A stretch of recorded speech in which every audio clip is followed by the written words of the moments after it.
Hello বন্ধুরা, তোমরা কেমন আছো? আশা করি তোমরা খুব ভালো আছো। তোমাদের জন্য আমি নিয়ে এসেছি একটা নতুন ভিডিও। তোমরা থাম্বনেল দেখে বুঝতে পেরে গেছো আজকে আমি কি নিয়ে ভিডিও বানাতে চলেছি। আজকে আমি আরআরবি গ্রুপ ডি ২০২৬ এর ৯ জানুয়ারি যে শিফটগুলো হয়েছে ৩টে, সেই ৩টে শিফটেরই আমি ওভারঅল রিভিউ দেবো। সেখানে কি টাইপের কোয়েশ্চেন আসছে, এটা থার্ড ফেজের এক্সাম চলছে গ্রুপ ডি, তো কোয়েশ্চেন লেভেল কেমন আসছে সেটা আমি বলবো। এক্সাক্ট কোয়েশ্চেনই আমি বলবো। তো যারা আমার চ্যানেলে নতুন আছো তারা আমার চ্যানেলটিকে সাবস্ক্রাইব করে রেখো, পাশে থাকা বেল আইকনটিকে প্রেস করে রেখো যাতে সবার আগে ভিডিও আপডেট তোমাদের কাছে চলে আসে। আর যাদের কোনো ডাউট আছে কমেন্ট বক্সে কমেন্ট করতে পারো। আর যারা আমার আগের রিভিউ ভিডিওগুলো দেখোনি তারা দেখতে পারো। একদম এক্সাক্ট অথেন্টিক ডাটা দিয়েছি আমি। যারা দেখেছে তারা উপকৃত হয়েছে, আমাকে মেসেজও করেছে। আর আমার সায়েন্স, ম্যাথস, রিজনিং আর কারেন্ট অ্যাফেয়ার্সে আমি সেপারেট রিভিউ ভিডিও দিয়েছিলাম চ্যাপ্টার ওয়াইজ কী কী ইম্পর্টেন্ট, সেগুলো থেকেই কোশ্চেন আসছে। যারা দেখোনি দেখে নিতে পারো, আমি ডিসক্রিপশন বক্সে লিঙ্ক দিয়ে রাখছি।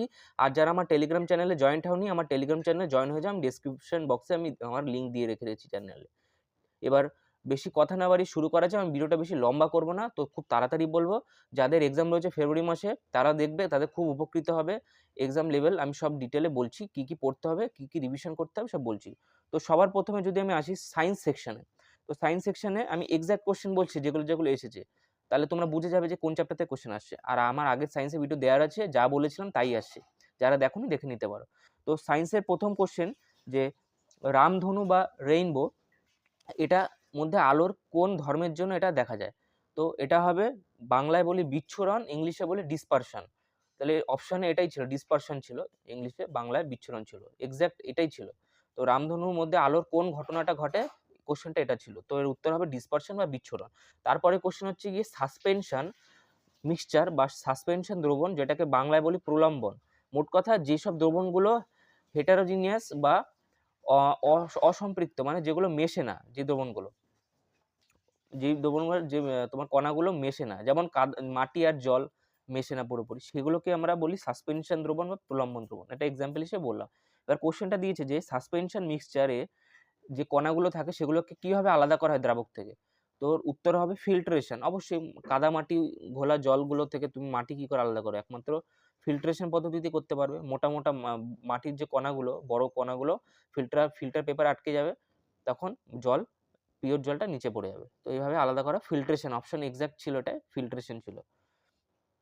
এটা এই এক্সাক্ট অপশনই ছিল। তারপরে কোশ্চেন, সোডিয়াম ও পটাশিয়ামকে তাদের খনিজ থেকে কোন পদ্ধতিতে আলাদা করা হয়? সোডিয়াম পটাশিয়ামকে তাদের খনিজ থেকে কোন পদ্ধতিতে আলাদা করা হয়? এর উত্তর হবে তোমার ইলেক্ট্রোলাইটিক রিডাকশন। একদম এক্সাক্ট এইটাই ছিল অপশনে, ইলেক্ট্রোলাইটিক রিডাকশন।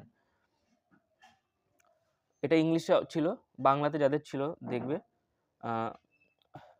তারপরে হচ্ছে গিয়ে কোশ্চেন ছিল, এক্সাক্ট কোশ্চেন বলছি, ওয়ান ডাইপোল যেটা হচ্ছে চশমার পাওয়ার হয়, ওয়ান ওয়ান সরি ডাইপোল বলছি, ওয়ান ডায়াপ্টার যেটা হচ্ছে গিয়ে পাওয়ারের একক, যেটা চশমার পাওয়ারকে নির্ধারণ করা হয়।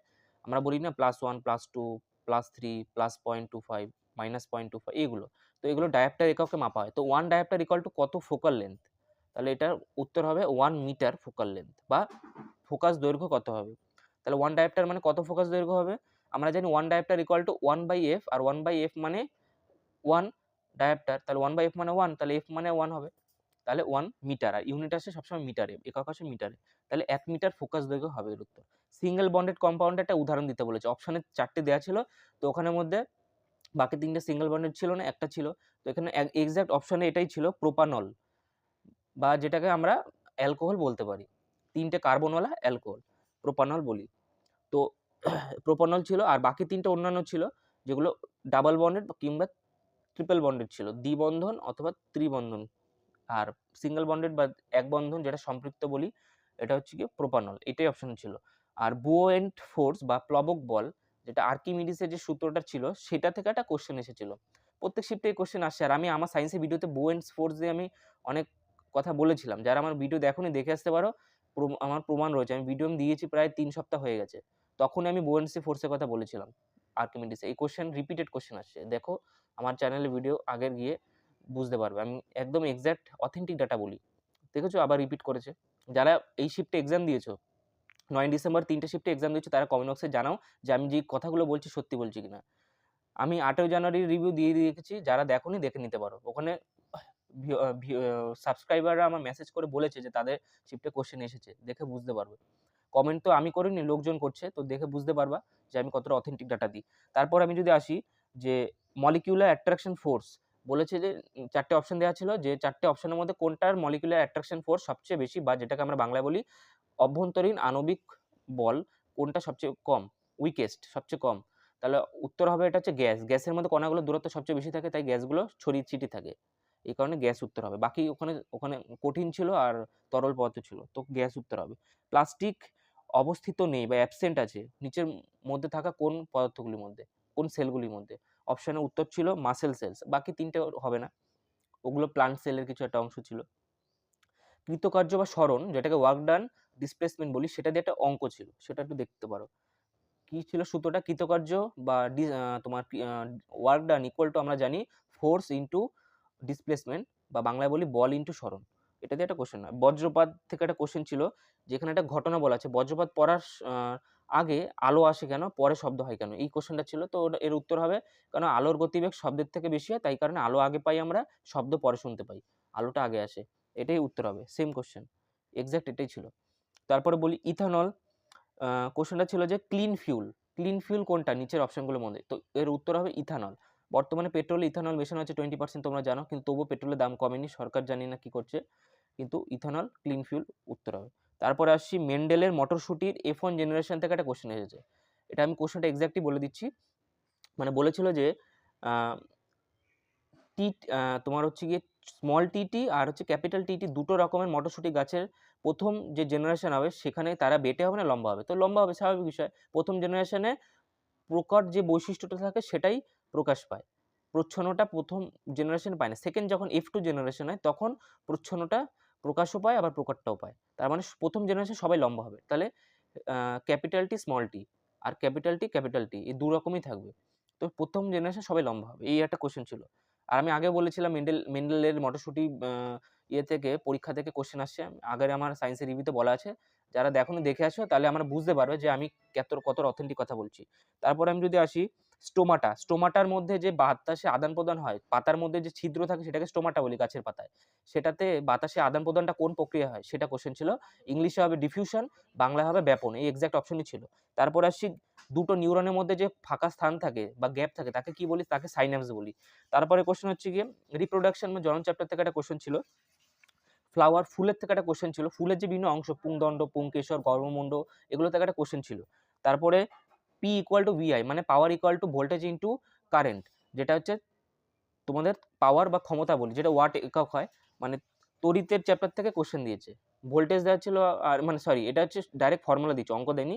P ইকুয়াল টু VI এটাই ছিল অপশনে। 4টে অপশন ছিল, তার মধ্যে এটা সঠিক ছিল, তো এটা আনসার হবে। এবার আসি আমি কারেন্ট অ্যাফেয়ার পার্টে। কারেন্ট অ্যাফেয়ারের মধ্যে যদি আমি বলি, প্রথম কোশ্চেন ছিল ইন্টারন্যাশনাল ওমেন্স ডে 8ই মার্চে এটা পালন করা হয়, এই কোশ্চেনটা এসেছে, এক্সাক্ট এই কোশ্চেনটা এসেছে।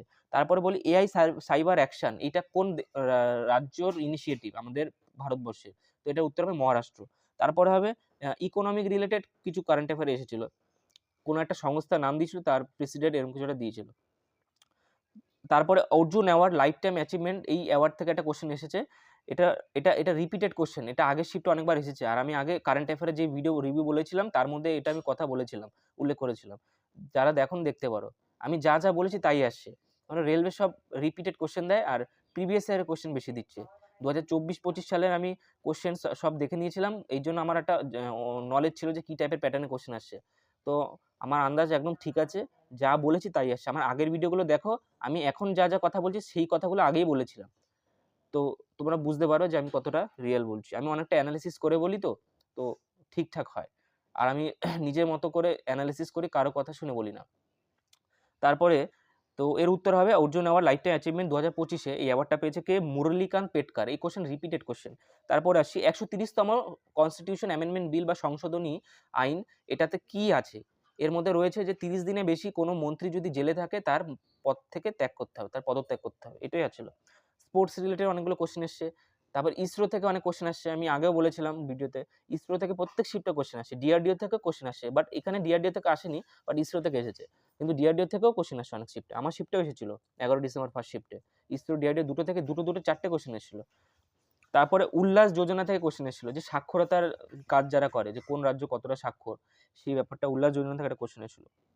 পদ্মবিভূষণ 2025-এ কতজনকে দেওয়া হয়েছে? 7 জনকে দেওয়া হয়েছে, এই কোশ্চেনটা এক্সাক্ট এসেছিল। আর প্রবাসী ভারতীয় দিবস 2025 চিফ গেস্ট কে ছিলেন? এর উত্তর হবে ক্রিস্টিন কার্লো ক্যাঙ্গালো। এটা হবে উত্তর। এটা হচ্ছে প্রেসিডেন্ট ছিল কোন একটা দেশের, খেয়াল নেই আমার। তো এই হচ্ছে গিয়ে আমার সায়েন্স আর কারেন্ট অ্যাফেয়ার পোর্শন। এবার যদি ম্যাথস আর রিজনিং বলি, ম্যাথস রিজনিং আগের যা প্যাটার্ন ছিল সেম, কোনো চেঞ্জেস আসেনি। থার্ড ফেজের যা এক্সাম হচ্ছে গ্রুপ ডি সেম, শুধু মক টেস্ট দাও তোমরা।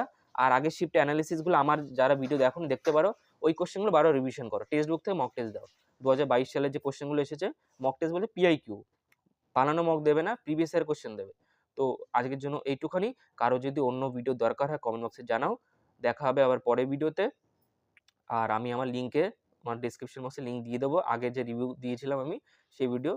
আরবি গ্রুপটি সেপারেট আমি সেকশন ওয়াইজ দিয়েছিলাম, current affair, science, maths, reasoning ডিটেলে দিয়েছিলাম, দেখে নিতে পারো। আর আমার টেলিগ্রাম চ্যানেলে যারা জয়েন হওনি জয়েন হয়ে যাও, আমি লিঙ্ক দিয়ে দিচ্ছি।